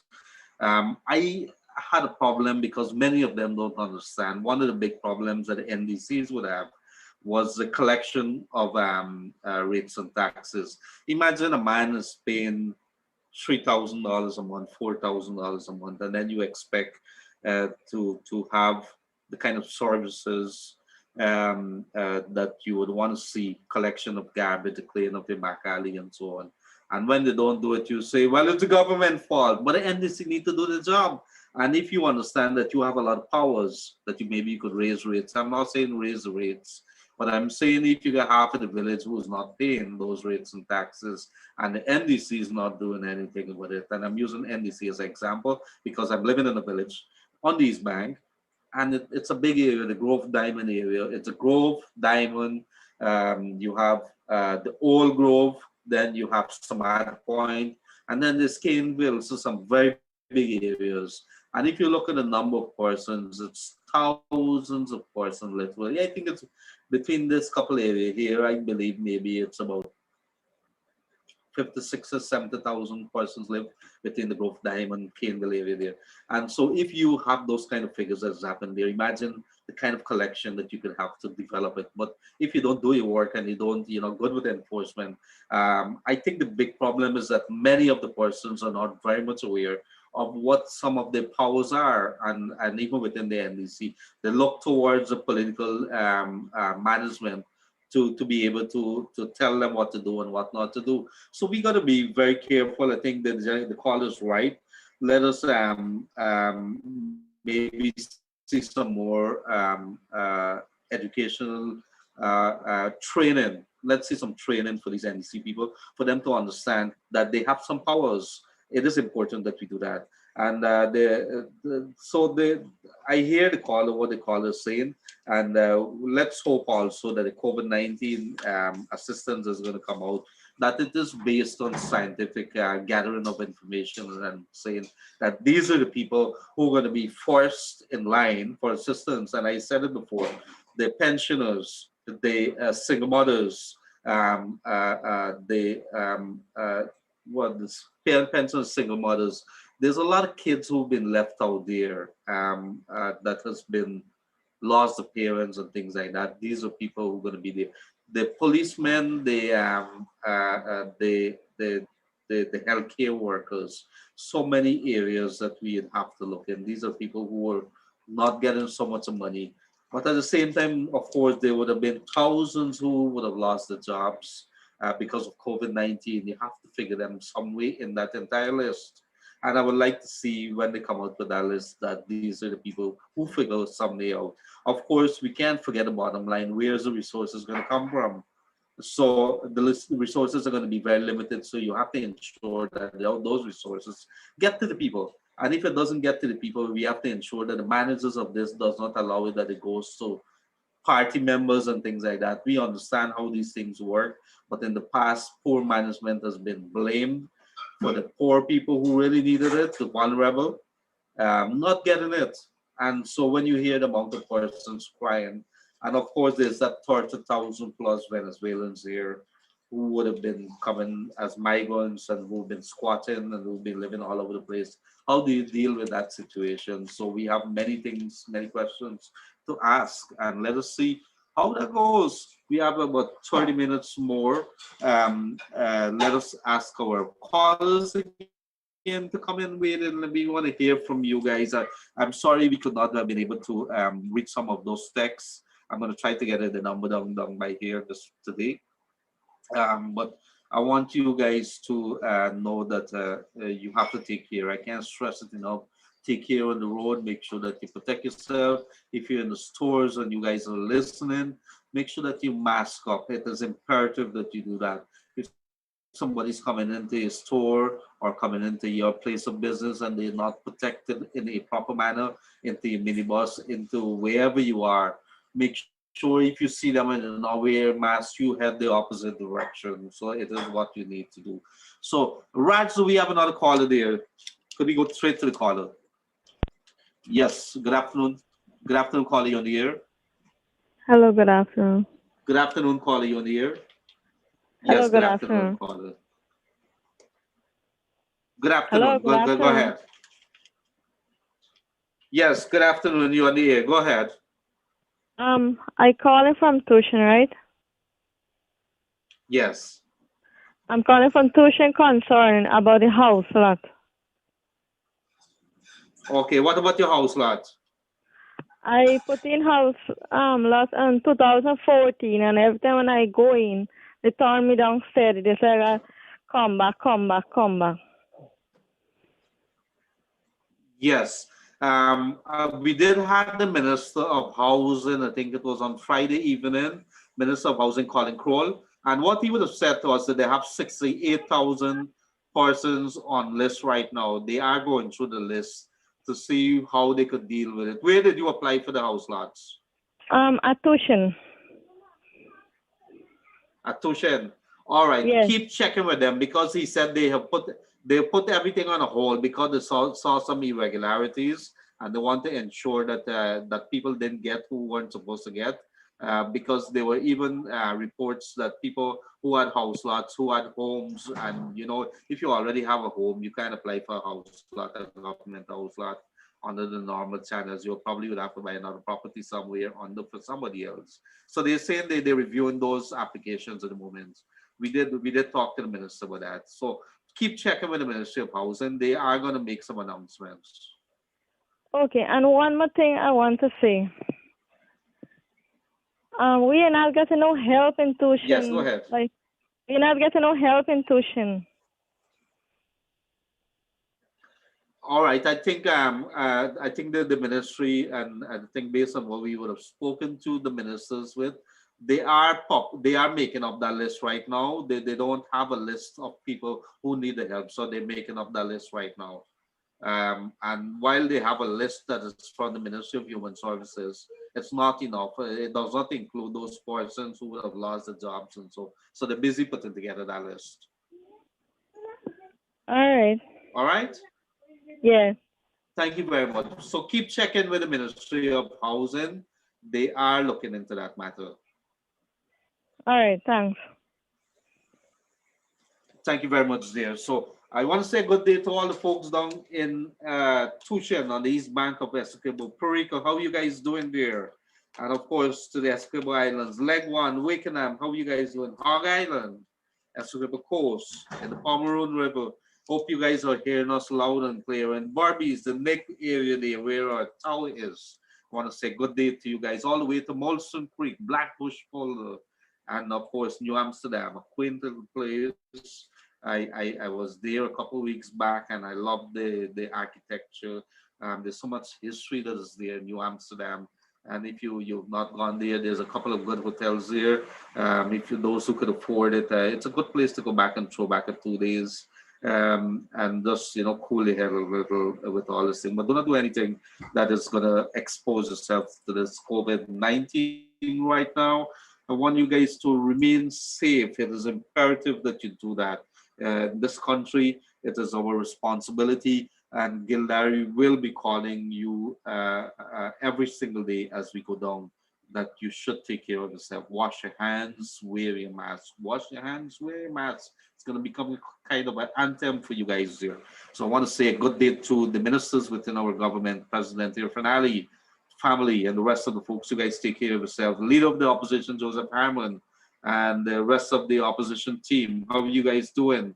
Let us put this country forward first. Let us ensure that we protect ourselves. Don't have people gathered around the place. It doesn't do good for our country. We're exposing our people. There are many ways to strategically talk on issues, to raise concerns on issues, to raise the bar. We could be able to do that by not endangering our people. So let's do the right thing. We know the right thing. Let's do the right thing. Right, so we have another caller on the line there. Let's go right ahead. We want to hear from you guys. You guys have been coming through. A good day to the people down in Canada. Good to you, sir. Good day, caller. You're on the air. Yeah, yes, sir. Go ahead. I'm kind of confused. Just clarify this to me. I heard Mr. Harmon is saying the government is illegal. So how can he become opposition leader when you have a legal government? Clarify that for me. That's one. And two, Miss Elizabeth Harper. I think she should be having some part of play in this government, especially the Ministry of Foreign Affairs. She's well qualified. So please shed some lights on those two. Thank you, sir. Very good. Thank you very much, caller. Yes. Two very good questions.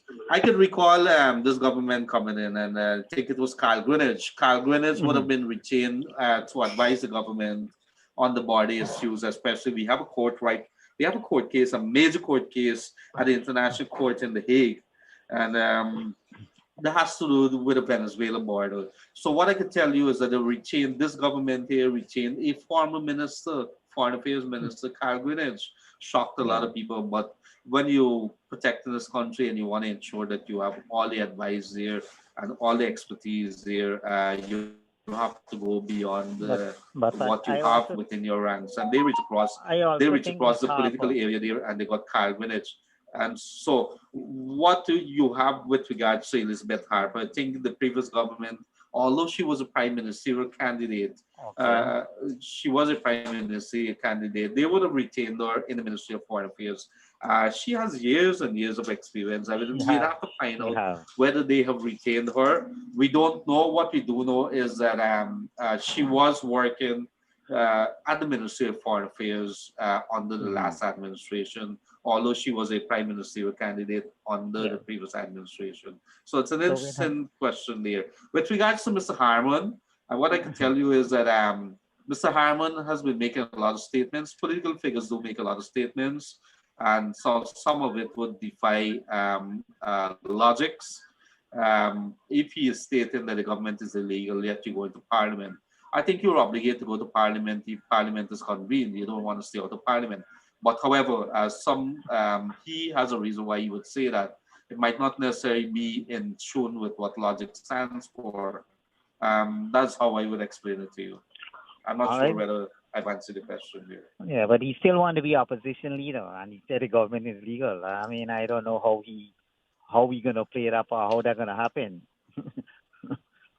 Well, you can't overthrow the government because there is a petition in place. In the meantime, there is a need for government by the doctrine of necessity. So the government is going to be in place, and by the same necessity, you would need to have a leader of the opposition in place. It works well for everybody, doesn't it? My advice to him: if you're sure, or if you're saying with all this confidence the government is legal, sit and wait until the end of the petition. Don't make yourself available as opposition leader, because who knows, you might be the president. So just sit and wait. Just sit and wait. Don't show up as opposition leader. Wait until the outcome of the vote. So, well, a lot of things have been saying. A lot of people think, but I hear what you're saying there. So we are. So I thank you very much. Any other point, caller? No, sir. Thank you very much. Thank you very much for comment through there. and do have a pleasant rest of the day, my brother. Thank you very much. So in the meantime, while you say goodbye to that caller, some very pertinent points raised there. I'm going to tell you that I've gotten some messages that the boys have sent to me that have come through to our 62222 WhatsApp number. Leonard, the situation in Belgium will escalate to other villages in Guyana. The army and the police are useless, not professional enough to execute the maintenance of order and prevention and detection of crime. They themselves are easily compromised because they were recruited from several of these villages and are very sentimental to the rioters. Let's be honest, there will be no peace in this beautiful country until the principal who orchestrated this electoral fraud is scared of being identified. Mr. Mingo should be scared for his life because the powers that be do not want him to become a witness for the state. If this continued, Guyana will descend into a failed state. People in Guyana are behaving like wild beasts. They lack the intellect to understand that the leaders are fraudulent. If this government allows the perpetrators to walk free after the court cases, then all is gone. And so that is coming there from a caller listening. Good afternoon, Leonard. I'm not sure, just a pro Leonard and post. The people of Guyana would like to know what will be the investigation, when will the investigation begin? That's the sabotage that happened at the Archon Convention Center on March 2nd election. When the recounting of the vote cast was scheduled to begin, and there was a total shutdown. We had diplomats, international observers, and many dignitaries from all over the globe. No flags were flown for Guyana, Golden Arrowhead. Thank you very much. So that is coming also. Uh, Good afternoon, my brother. There were some people who were going around collecting names. They said for the PPPC, they said some voucher. I'm married, so I took my parents' name. When I asked, they didn't take mine. They said nothing. I'm living with my parents, yes, but I'm living one side. I don't know why they did that, but all the other families that take names, even though they have families staying together. Well, this is some clarity that we have to find out because we're not sure who's sending these people out. I haven't been able to nail it down who's sending these people out. Good afternoon, bro. Is it possible I can get a Ministry of Human Services number for the COVID-19 help? I'm going to give it, I'm going to try to raise that number and give it out. We need to hold each and every person responsible for their action at this point in time with the pandemic. At the end of the 2020 election fiasco just behind us, Guyana need to come into conformity with the rest of the world around us. So citizens need to be educated in many ways. I agree with you there, caller listener. Living in Grove on the east bank of Demerara, and there are guys going around with forms booking people for the COVID-19 relief. And they're choosing whom they want to book. That's all we needed right now. So a lot of people concerns. They're very concerned about some of the registration that is happening. We're not sure who is doing this. We needed somebody to come out and tell us a little more about that. Mr. Gildarie, know that Allah is on the side. COVID-19 is not a death sentence. My family and members in the diaspora will pray daily for him and his return to the offices, inshallah. Thank you very much, dear caller listener. I'm very positive. I want to use the opportunity in this forum here to make sure that we raise the awareness that it could happen, and if you're not protected, that if you have underlying conditions, and this is something that we could do without. Let's take precautions. Prevention is better than the cure. What do you think about the Venezuelan trying the Russian vaccine? Did you hear about this? We have to guard against our people being used as guinea pigs. I'm not sure whether we've started using vaccines in Guyana. If it is, if it is that they're using it unknowingly. I am the same person who asked if you can contact COVID in the AC room. I work in the AC room. People coming in without the mask. I do not have any symptoms, but you got me real scared when you said that you have COVID-19. We have people who are protecting ourselves. If you're wearing your mask, that's the first beginning. Do not take it for granted that I could take off my mask, take a breather, or whatever. If you're in the AC room, other people there, assume that they have it. I think that's the first attitude that we gotta get. Assume that everybody has it, and you are the first person that don't have it, and therefore you need to protect yourself. You need to protect your family. You need to protect your kids. You need to protect your friends. You have a right to do that. So I think that's an attitude to have. Assume that everybody has it, and you need to do what is necessary. I think that's how we have to tackle that. We need not worry about the steps being taken as far as dealing with those responsible for trying to thwart democracy in Guyana and holding up the declaration of the election for over 5 months. I'm saying this to state that we have Anand as our Attorney General and confident in his competence to carry on his duty. This was proven since the no confidence motion was passed in Parliament and the court was bombarded with cases after cases that he and his team has won. Mr. Gildarie, sorry to hear that you were tested positive. Get well soon. Thank you very much for that. There's a lot of talk about social distancing and wearing masks, but how come so many people are allowed to gather so close together and protest in court? Another one here, before we go back to the line very quickly, how the Speaker of the Assembly choose when they select the Speaker by votes. I think there's a nomination, if I could recall, there's a nomination of a name, and then it goes to a vote. I think I understand that it could go outside of the number of persons or the members of the National Assembly, and they could go outside of that to choose somebody else, might not necessarily be a member of the National Assembly. So somebody is nominated, and then there's a vote, maybe a seconded or third or whatever, and then it goes to a vote. So let's see what happens here.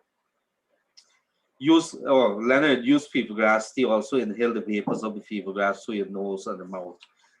Although I'm not getting any kind of, in terms of breathing problems or anything, I hear what you're saying. I thank you very much for the love. Raj, do we have any callers there? We have a couple minutes. We have about 15 minutes here. We need to bring our people online here. What do we have hearing from our people today? We want to hear from you on Wake Up Guyana, so we could wake up Guyana on this show here. Caller, you on the line. Go ahead. I want to hear from you. Yes, good afternoon, caller.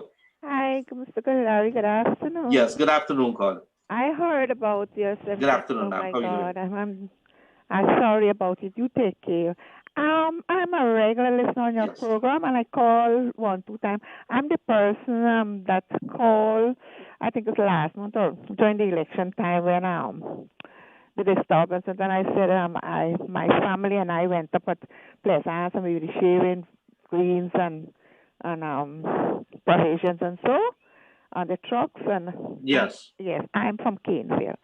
Now my problem is that I am an elderly person. I'm 70 years of age, and I was doing that. I didn't get the call back because the third time when I went, the canter, the boy didn't wait till I sit down and I fall off and I hurt my back, right? Hello? Hello? Yeah, I'm listening. Go ahead. Yes. Yes, go ahead. I'm listening. But before that, I have met with an accident in a bus, and I went at leg one, and the bus man didn't wait until I sit, and my neck go back. So 3 years after, I went to the hospital, and they said me that I got spine problem because I hurt myself. The reason why I call is that I'm living by myself. My husband died in 2014. And since March month, they inside this house here locked down. And my neighbor opposite tell me that how it got the NDC people come in, and they said that either went by me, but you see, I have a high fence, and I say they think they should have knocked at the fence and called me out, because if you're on the road, I can't know if anybody is there unless if you call, I won't hear you, right? Because it's a flat concrete house. And like the chosen houses, because the first house neighbor, when I tell her, she said, but nobody come by me. I said, but you next door neighbor tell me they went by her. And I think that is really wrong, because I used to work and I can't work no more, because right now as I speak in here, I have this phone far from me because I have an abscess in my ears, because I was watching the TV, I got glaucoma. And I use 17 bottles of medicine, and right now I use an artificial teardrops. I'm only getting pension, and the money they're getting, I used to pay $1,200 for the bottle. Now I got to pay $3,000. Now when I went to the tree building right in Diamond there. I'm living in Kaieteur, and the medicine going in the eye, and it coming through my left ears. But when I throw it in the right ears, the right eye, then coming through the right ears. And 3 days now, I feel that this ear swell up and the whole block up. Right now, I get the abscess in my ear, and I'm using amoxicillin or so, and I really need help. And it's only this old age pension again. All right, what you could do for me? Or what you could do for me, you have a number that you could call the Yes, NDC. only Ask to this speak to landline. Ms. Kaieteur. Only this Ms. landline Kaieteur. I have. I don't have a cell phone. I could give you now if it No, you could call the landline. Yeah, if you try to get a number for the NDC. I don't happen to have one right now. If you could get a number for the Grove NDC, ask to speak to Ms. Gita Ramnarayan. She's a chairperson there. Tell her that you spoke with me, and I think if they have reaching out, maybe they could reach out and give you a hand too. And if I get hold of something, I'm gonna do it too. Oh, okay. Thank you so much. I'm so sorry to hear. But tell her that you spoke with me and ask her. Yes, and Yeah. I thank you for that. Look how things happen here. I was trying to help out the people, and now how I don't know. See what goes around. I'm really sorry, but let me know. Reach out to Gita and tell Gita that you spoke with me and ask her see if this can help. She's very helpful lady. Okay, thank you so much.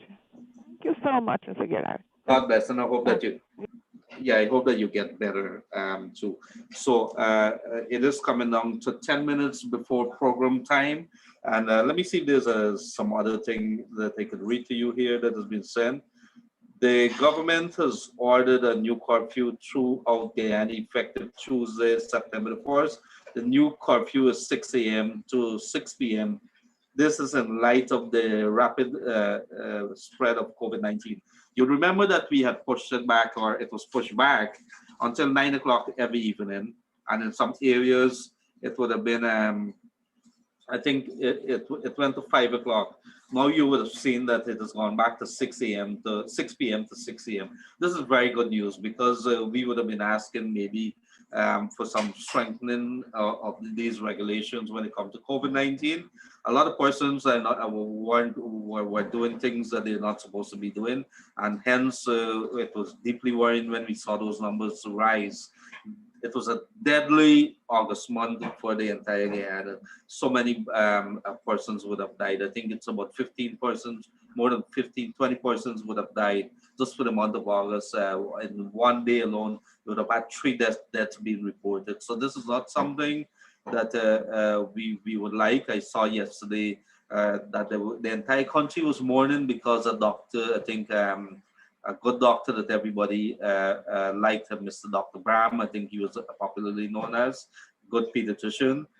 He would have died. I'm not sure if it is that, but it hasn't really come out as yet. But what I could tell you is that this thing here is going to attack everybody, and you need to protect yourself. So we are gonna ask you to write down and give us. Let's maybe take 2 more calls before we wrap up here. Raj, I'm going to ask you to do the connection, and then we're going to take it from there. Could you see if there's another caller line? Yes, caller, good afternoon, you're on the air. Caller, good afternoon, you're on the air. I don't think we...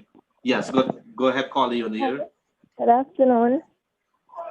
Yes, good afternoon, ma'am. Hello, good afternoon.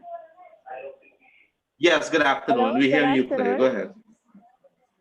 I call in to concern. I Yes, live good in a Zealot. Yes. And I get Zealot. What happened, Zealot? I live in a Fisher Dam. Yes, Fisher Dam and Zealot. And what's happening there? I really get no kind of help. I got 3 children, and my father separate, and I really get no help right now. I'm glad if I could get a help so I could support my children them right now. I ain't really working out because of the coronavirus. All right. Could you make contact with the NDC in your area? If the NDC in your area is gathering a list or something, could you do that? Do you have an NDC in the area that you know? No. Hello? Yeah. Yes. Could you make contact with them and see maybe you put down your name on it? Because I think the NDC, it seems the information that we're getting out now that the NDCs throughout the country that they are gathering information on people, maybe those persons hired by COVID-19. And I might ask you to make contact with them and see whether there's anything that you could do at this point in time. Could you do that? Nothing right now to cook for the children. Them this morning I had to give them chota I shame to talk it on radio. No. I hear you with that. I have been receiving lots of concerns over that, ma'am, and it's not only you. It's a lot of families, many families who struggling, and so I would want to ask you to start doing that. I wish there was something else. Whatever little I could do, I would have been doing. And I've run out here too. I don't have any more. So reach out to the NDC and let me know. And maybe if I have anything, maybe in that area there, I could probably try to get it on. All right. I think we would have lost that caller there as we come down to program time here. It is 6 minutes to 3. And I want to say it has been a pleasure. It would have been a pleasure coming on to you guys over the last 2 hours or so. And let me bring you the news as it would have been released today. There's 4 charges for Claimant Mingo. And Claimant Mingo would have been charged with misconduct in public office this morning. He appeared in court and he would have been placed on $600,000 bail. He has until September the 25th to return to court. In the meantime, I think they would have lodged his passport, and this is what we would have heard based on our report who was down in court. It is a total of 4 charges with intentionally misconducting himself in public office by failing to disclose the number of votes that were counted. The charges were indictable. Mingo was represented by Nigel Hughes, attorney at law. The state was represented by Tariq Mohammed. Mr. Mohammed made objections to bail on the grounds that the comments made by the head of the OS, Mr. Golden, Bruce Golden, and the gravity of the offense were enough to refuse bail to Mr. Claimant Mingo. However, he was placed on $150,000 bail on each charge. So we are going to continue to pay attention to that case there.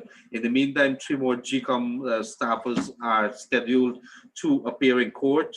And we have not heard if that has happened today. Civilian police injured in a clash at Belladrum protest, and what we understand is that the roads continue to be blocked, and I'm not sure whether the police has managed, but as of this morning, there were some clashes, policemen and civilians injured.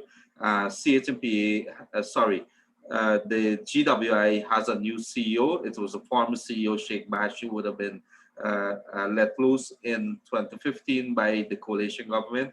He's been rehired, appointed as the CEO for the Guyana Water Inc., and he is at the Guyana Water Inc. there. It was announced today by the Ministry of Housing and Water. And a petition was filed this morning challenging the elections and the validity of the elections and the naming of persons to Parliament.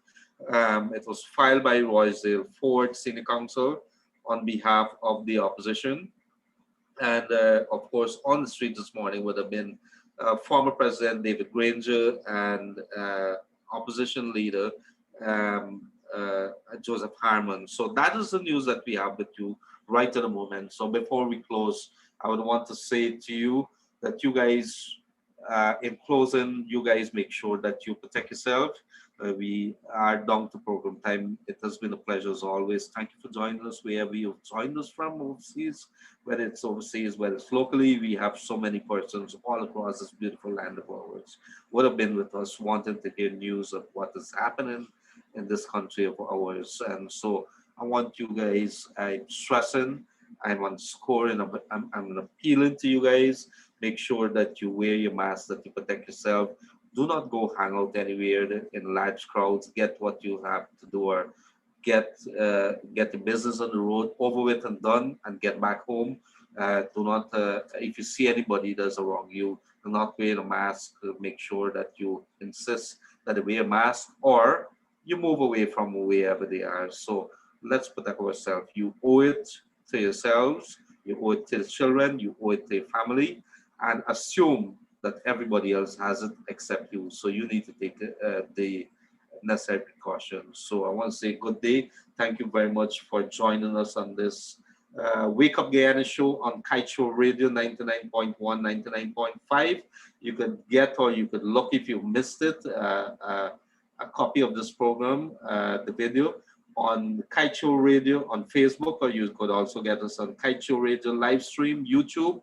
We are going to be with you at 7:30 live in room 592, and Dr. Yog Mahadi is going to be leading the way here in room 592 as we bring on our guest. And it should be, I think it is, we're going to have Freddie Kisuna, if I'm not mistaken, and another guest. And I think a minister is going to be here this evening too. Minister of Health, Dr. Frank Anthony, and he's going to be bringing us some major developments, news of major developments with regard to COVID-19, because that is what is dominating the news.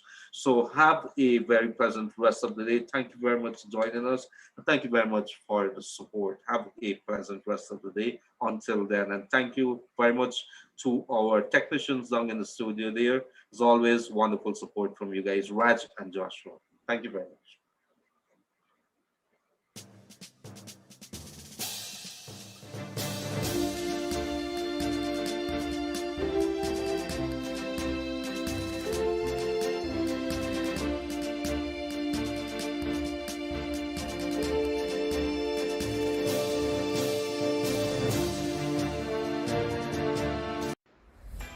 COVID-19 tips sponsored by Dex Soap. 1. Practice social distancing. 2. Wear your mask when leaving the house. 3. Wash your hands regularly for 20 seconds using our Dex Soap. 4. Cover your nose and mouth with a disposable tissue or flex elbow when you cough or sneeze. Choose Dex Soap for that extra cleanliness. Dex Soap is affordable and available nationwide. Kaieteur Radio. Covering Guyana